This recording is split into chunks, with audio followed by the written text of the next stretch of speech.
La Belgique a quelques expériences au sein de la MINUSMA.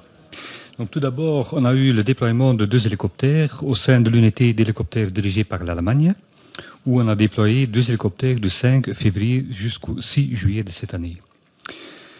Un deuxième exemple, c'est la coopération au sein du mécanisme de rotation C130, mécanisme bien connu, à laquelle on fournit à ce moment le C130. Et troisième exemple, c'est en fait un partenariat dans le domaine de ASR. Donc notre détachement ASR sera déployé à partir du 1er novembre. C'est un peloton multicapteur qui sera appuyé aussi par une équipe mobile, un commandement, des officiers d'état-major, etc.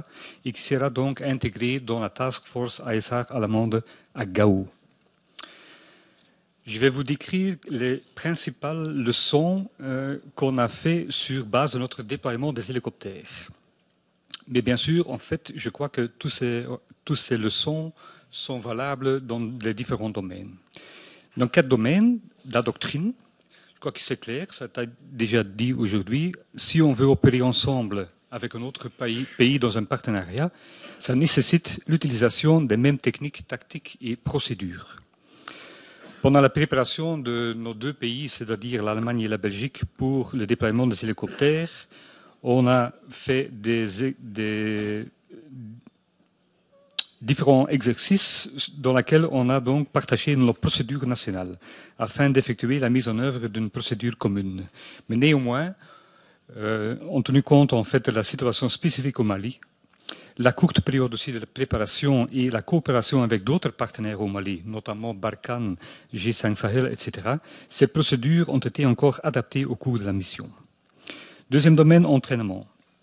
Si on veut former des unités conjointes, il est absolument nécessaire de travailler ensemble en formation et en entraînement. La Belgique a déjà travaillé ensemble avec l'Allemagne dans certains domaines de la formation, notamment pour les hélicoptères. Par exemple, la formation de techniciens se fait ensemble. L'entraînement préparatoire a été composé de 3 exercices et c'était sur une durée de 7 semaines en total, durant lesquelles, en fait, les procédures de fonctionnement ont été harmonisées au maximum, mais malgré cela, c'était encore trop peu. Et ça a dû être complété au sein du Mali afin d'optimiser le travail. Troisième domaine, matériel. Je crois que c'est clair qu'une précondition importante est bien sûr de disposer du même type de matériel majeur si on veut travailler de façon conjointe dans une unité. Interopérabilité, comme mon collègue a dit, c'est très important. Pour la Belgique, ensemble avec l'Allemagne, il n'y avait aucun problème. L'emploi de la langue, en fait, n'a pas posé aucun problème. Et je crois qu'on a déjà dit beaucoup à ce sujet aujourd'hui. C'est quelque chose de très important quand on va considérer un partenariat. Deuxième volet d'interopérabilité avec la MINUSMA même. En fait, quand j'ai lu hier encore les lessons learned, donc les leçons apprises par notre détachement NH90, en fait, ils ont écrit qu'ils n'ont pas rencontré des problèmes insurmontables. C'est à la fois positif et à la fois négatif. La critique la plus importante est surtout que le processus décisionnel est trop long, est trop complexe et non adapté à un environnement dangereux. Mais je vais en revenir un peu plus tard. Mais la conclusion finale, c'est que la Belgique considère que ce type de partenariat, vécu au sein de la MINUSMA avec l'Allemagne pour les hélicoptères, pour ASR et aussi pour notre participation dans le mécanisme C130, c'est vraiment une méthode de déploiement excellent. Et la Belgique va rechercher ce type de smart pledging ou les promesses intelligentes dans ses engagements dans le futur. Je viens d'entendre aussi mon chef de la défense qui a dit qu'il envisage de mettre les hélicoptères disponibles dans un futur proche, mais dans la condition d'un partenariat, bien sûr. Nous sommes aussi convaincus que ça a des avantages pour les Nations Unies, parce que ces partenariats peuvent fournir des capacités pointues au profit des missions avec une prévisibilité plus grande. Donc les points positifs de notre point de vue, c'est qu'un partenariat peut offrir une situation gagnant-gagnant pour les pays concernés et pour les Nations Unies. Dans notre cas particulier de la Belgique, vu qu'on est un petit pays, ça ne veut rien dire sur la qualité, bien sûr, à cause du nombre limité de nos moyens, il est quasiment impossible de travailler sans la coopération de notre pays. Et plus, par exemple, dans le cas des hélicoptères, nous n'aurions jamais envisagé de déployer les deux hélicoptères. En fait, la question était venue de l'Allemagne parce que c'était une capacité tout à fait nouvelle pour la Belgique et on n'était pas encore à 100% capable de faire le déploiement tout seul. Mais ensemble, dans le partenariat avec l'Allemagne et avec l'appui logistique de l'Allemagne, c'était possible. Donc il y a aussi des avantages pour les Nations Unies.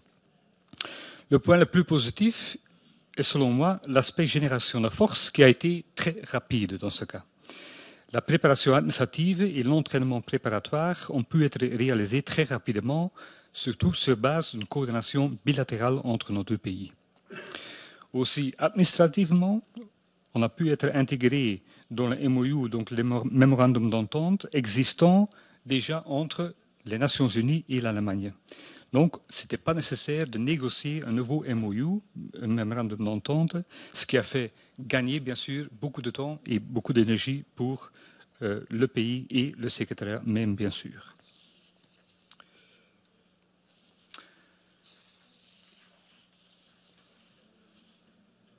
Bien sûr, le but ici, c'est de voir comment on peut renforcer ce type de partenariat au sein des Nations Unies. Il faut donc aussi travailler sur les aspects négatifs, et il y en a aussi quelques-uns.